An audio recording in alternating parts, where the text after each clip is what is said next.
Carl August Lorentzen, was not a man who appeared capable of great physical feats.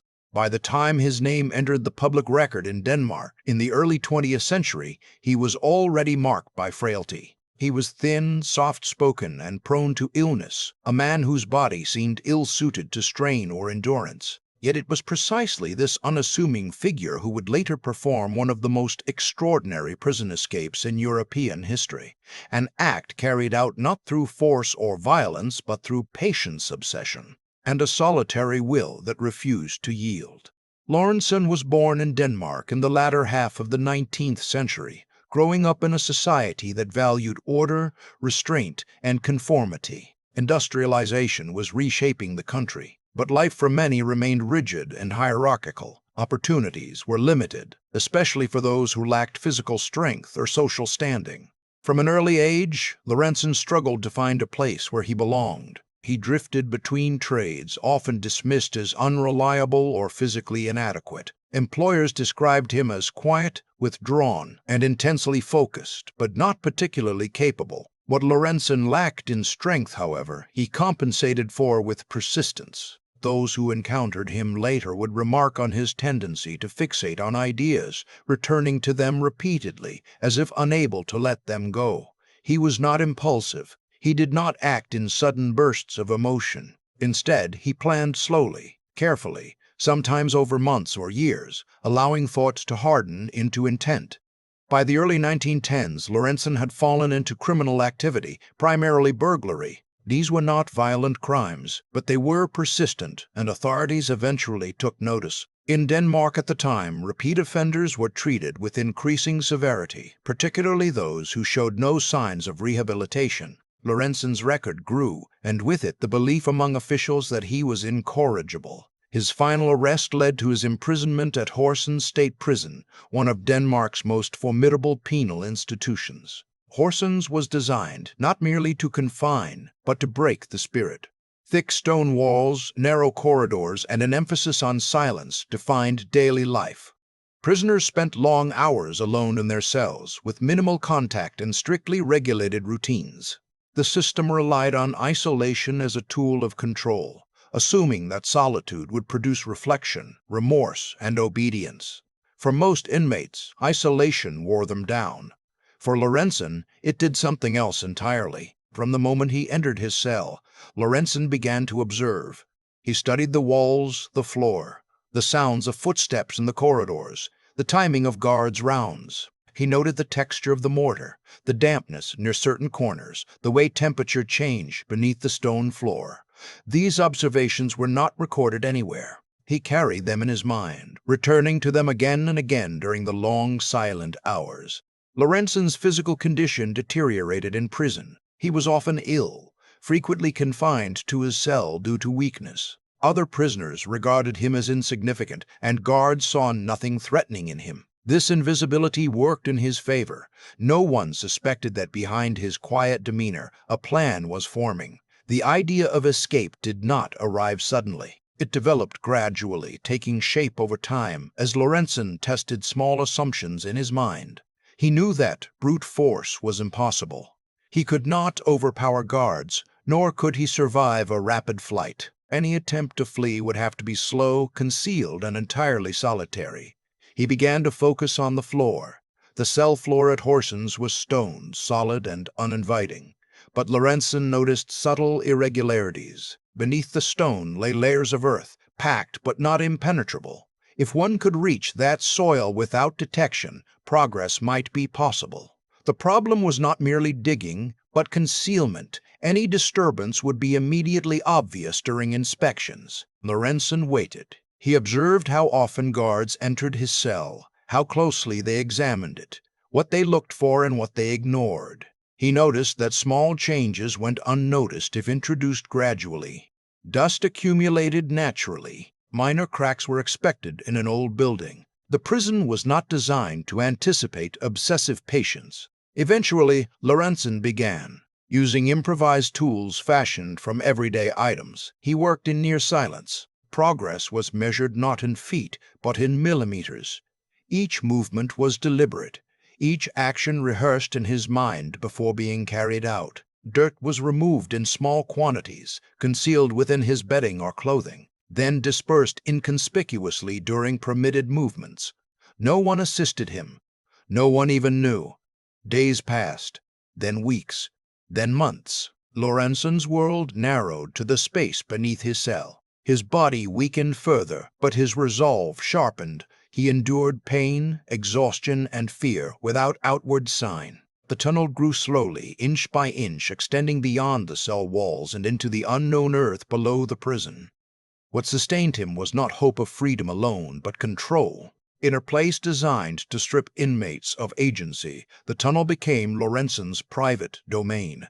Every inch excavated was proof that he still possessed autonomy, that his will had not been extinguished. By the time the tunnel reached a significant length, Lorentzen had already committed himself beyond retreat. Discovery would mean severe punishment, possibly death. Yet he continued, methodical and alone, driven by an obsession that had replaced everything else. He was no longer merely a prisoner planning escape. He had become something else entirely, a man defined by endurance. By the time August Lorentzen's tunnel had extended beyond the immediate footprint of his cell, the project had ceased to resemble an idea and become a condition of living.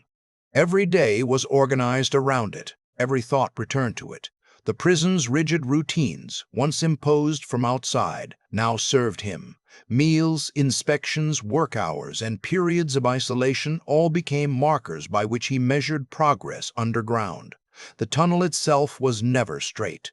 Lorentzen adjusted its direction carefully, guided by intuition and long observation rather than maps or measurements. He believed the prison yard lay beyond his cell, and he aimed for it with the cautious confidence of a man who knew that one mistake could collapse months of effort. He dug low and narrow, shaping the passage so that his body could slide through with minimal movement. There was no room to turn around. At times, there was barely room to breathe. Air was the first serious problem. As the tunnel lengthened, the air grew stale, heavy with damp earth and exertion. Lorentzen learned to pace himself, working only for short intervals before retreating to the cell above. He timed these efforts to coincide with moments when guards were least likely to listen closely. The prison was never truly quiet, but it was predictable. He learned the rhythm of it until he could move in near darkness, guided by memory alone. Light was another challenge. Lorentzen could not risk an open flame for long periods, and so much of the digging was done by touch. He learned the feel of soil and stone, the resistance of compacted earth, the subtle warning signs of instability. His hands grew raw and blistered. His fingernails broke repeatedly. Still, he continued. The dirt he removed presented a constant danger. Too much soil disappearing from a cell would raise suspicion. Lorentzen developed methods to distribute it gradually, hiding small amounts in his bedding, scattering it into corners where dust naturally collected, or mixing it with waste where it would not be noticed. The process required constant vigilance. Every guard's glance, every inspection was evaluated for risk. Physically, the toll was severe. Lorentzen's already fragile health deteriorated further. He lost weight, his joints ached. He suffered bouts of dizziness and weakness that forced him to remain still for days at a time. Prison doctors noted his declining condition but attributed it to illness rather than effort. No one imagined that a man in such poor health could be performing sustained physical labor beneath their feet. Psychologically, the isolation deepened. Lorentzen spoke little, conserving energy and attention. Other prisoners faded into background noise. Guards became obstacles rather than people. His world consisted of two spaces, the narrow cell above and the even narrower tunnel below. Time itself seemed to compress. Days blurred together, distinguished only by how much progress he managed to make. There were moments when fear nearly overcame him. Small cave-ins occurred more than once, sending loose earth cascading down onto his body. Each time he froze, listening for any sound that might indicate discovery. Each time, the prison remained oblivious. Slowly, carefully, he cleared the debris and reinforced the tunnel walls using improvised supports fashioned from scavenged materials. Nothing was wasted. Everything served a purpose. What distinguished Lorentzen's effort from reckless desperation was restraint. He never rushed. When exhausted, he stopped. When uncertain, he waited. His obsession was not frantic but disciplined. Escape was not a fantasy. It was a process governed by rules he imposed upon himself. He understood that survival depended not on speed but on control. Months passed. Seasons changed above ground, though Lorentzen experienced them only indirectly, through shifts in temperature and humidity beneath the prison. The tunnel grew longer, extending toward what he believed to be the outer perimeter.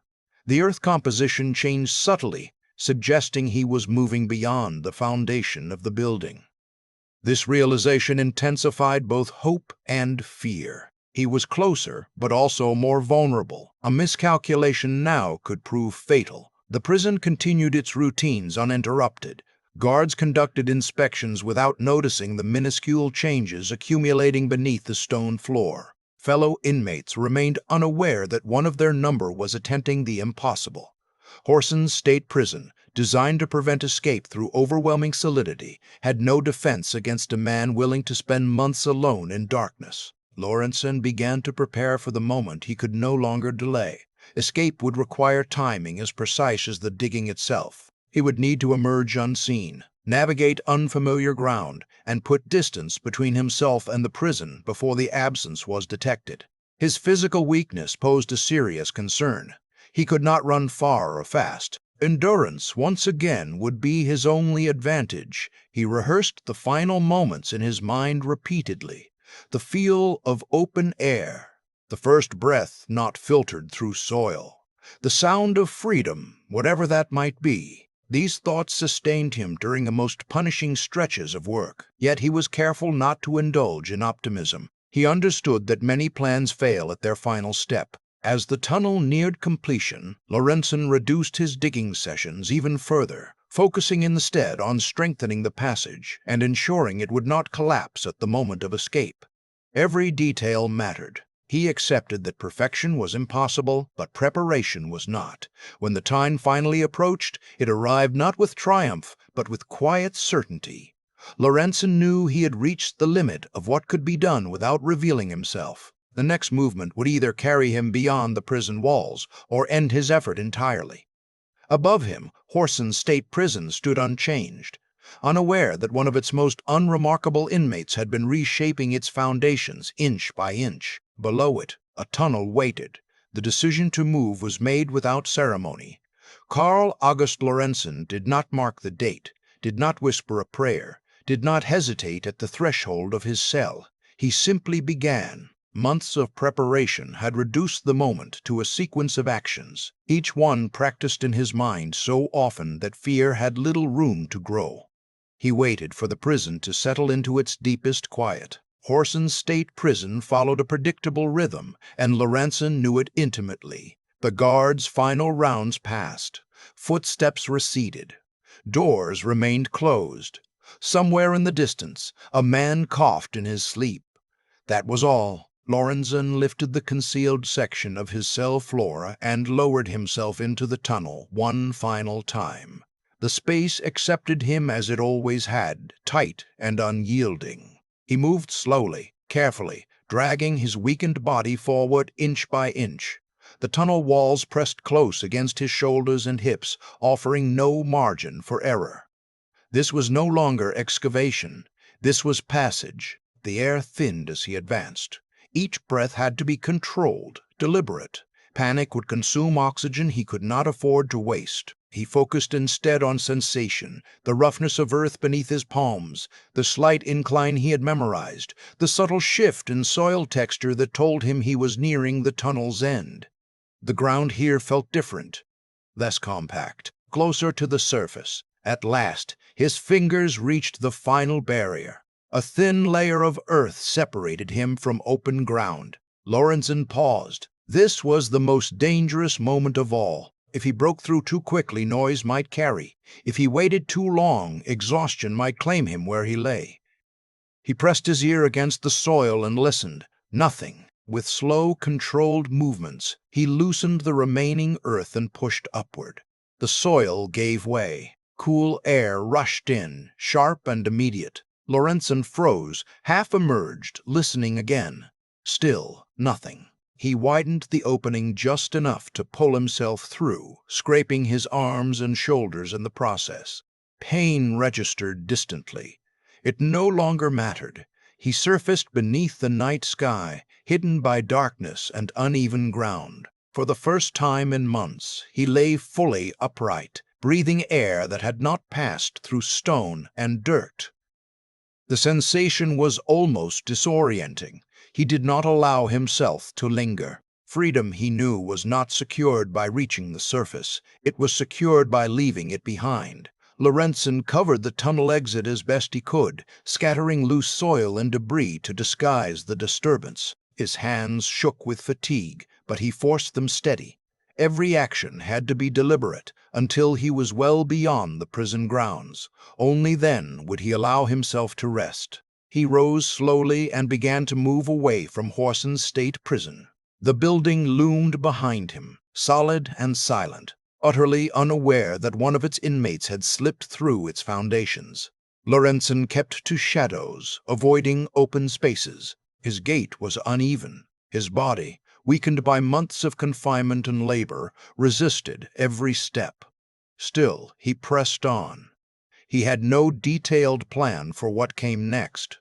There was no prepared shelter, no accomplice waiting beyond the walls. His escape was an act of separation, not reunion. The objective was distance. Each step placed more ground between him and discovery. He moved until his legs threatened to give way, then moved a little farther. By morning, the prison would notice. Lorentzen understood this with clarity. His absence would be discovered during routine checks. Alarms would follow. Seizures would be organized. The authorities would do what they had been trained to do. He could not outrun them. He could only outlast them. As dawn approached, Lorentzen found cover and collapsed into stillness. Sleep came quickly and without dreams. When he awoke, daylight filtered through leaves above him. His body protested violently as he shifted position. Hunger gnawed at him, sharp and insistent. He ignored it. Movement would have to wait until the risk of immediate pursuit diminished. The news spread rapidly once his cell was opened. Guards discovered the missing floor section. The tunnel was revealed. Officials followed it in disbelief, tracing the narrow passage back toward its exit point. The scale of the effort stunned them. No one had imagined such an undertaking possible, let alone by a man considered physically weak. The prison that had been designed to contain obsession had, in the end, been undone by it. Search parties were dispatched. Routes were blocked. Notices circulated. Lorentzen's name, long confined to prison records, now moved into public awareness. He had become a problem that demanded resolution. Lorentzen continued moving at night, resting by day. He stole what little food he could find, avoided roads, and relied on instinct more than direction. His strength faded quickly. Each day of freedom exacted a price his body struggled to pay. The tunnel had taken months to complete. The escape itself demanded far more than he had left to give. It did not take long. Lorentzen was discovered exhausted and barely conscious, unable to continue. He offered no resistance. There was nothing left to resist with. He was taken back into custody and returned to Horsens State Prison, his brief absence already becoming legend. The reaction was immediate and uncompromising. Authorities were less concerned with punishment than prevention. Lorentzen was not merely returned to confinement, he was isolated. The system adapted, as systems always do, to close the vulnerability he had exposed. The tunnel was filled. The cell reinforced. Inspections intensified. Lorentzen himself was transformed into something else entirely. No longer simply an inmate, he became a case study. His escape attempt was documented, analyzed, and quietly circulated among prison officials across Denmark. The frail man who had dug alone in silence had forced an institution to rethink its certainty. Back in his cell, Lorentzen did not speak of the escape. He did not defend it. He did not regret it. What he had attempted was complete, regardless of outcome. The tunnel had existed. The prison had been breached. The proof was undeniable. His body never recovered from the effort. Years of confinement followed, marked by declining health and increasing isolation. Yet among those who knew the story, Carl August Lorentzen was no longer remembered for his crimes. He was remembered for the tunnel, a narrow passage carved patiently beneath stone and authority by a man who refused to accept that walls were final. Carl August Lorentzen returned to Horsens prison, not as a defeated fugitive, but as a man who had already proven something to himself. The tunnel still existed beneath the workshop floor, concealed as carefully as the day he first climbed into it. Guards found it soon after his recapture, measuring its length and marveling at the precision with which it had been carved through compacted earth, using nothing more than improvised tools, patience, and an iron will. Prison officials documented the passage in detail, noting the reinforcement beams, the drainage channels carved into the floor, and the astonishing fact that the tunnel had never collapsed despite months of excavation. For many of them, it was the most extraordinary escape attempt they would ever witness. Lorentzen was returned to solitary confinement. His sentence was extended, and the privileges he had once earned through good behavior were stripped away. Yet something had changed. The man who returned was no longer driven by frantic desperation. His obsession had reached its conclusion. He had dug the tunnel. He had escaped. Even though his freedom had lasted only a short time, the act itself had fulfilled the purpose that had consumed him for years. In the months that followed, prison doctors continued to monitor his health. Years of malnutrition, confinement, and physical strain had taken their toll. His frail frame grew weaker, his movements slower, yet his mind remained sharp. Guards who interacted with him reported that he spoke little, but when he did, it was with calm clarity. He did not boast about the tunnel, nor did he express regret. He simply acknowledged what he had done, as though it were an inevitable outcome rather than a rebellion. Lorentzen spent much of his remaining sentence working quietly, often assigned to tasks that required little physical exertion. He avoided attention and rarely spoke of the escape unless directly asked. When questioned, he described the tunnel not as an act of defiance, but as a necessity. To him, the prison walls had represented a challenge that could not be ignored. The tunnel was not merely a route to freedom, but a problem that demanded solving. Over time, the story of the escape spread beyond the prison. Newspapers reported on it with a mixture of disbelief and fascination. Some portrayed Lorentzen as a criminal whose ingenuity exposed dangerous flaws in the penal system. Others framed him as a symbol of human endurance, a man whose physical weakness was overcome by relentless determination. Public opinion remained divided, but the story refused to fade. Prison authorities, embarrassed by the breach, implemented sweeping changes. Workshop floors were reinforced. Tool inventories became stricter. Inmates were subjected to more frequent inspections. Lorentzen's tunnel became a case study in how obsession, patience, and isolation could combine to defeat even the most rigid security measures. For decades afterward, the escape was discussed in training manuals and institutional reviews as a cautionary tale. When Lorentzen was eventually released, he stepped into a world that had moved on without him. Years behind bars had severed whatever fragile ties he once had to society. Little is known about his life after prison. Records suggest he lived quietly, avoiding attention, working modest jobs, and keeping to himself. He never sought fame or attempted to profit from his story. The tunnel had been his life's work, and once completed, there was nothing more he wished to build. Carl August Lorentzen died without ceremony, his name absent from most historical records. Yet the tunnel remained. Long after his death, the passage beneath Horsens prison was preserved, not as a tribute, but as evidence. Visitors who see it today are often struck by its narrowness, its darkness, and the sheer endurance required to create it. Standing above it, one can trace the path of a man who refused to accept confinement as final. The story of the tunnel man endures because it is not simply about escape. It is about obsession in its purest form.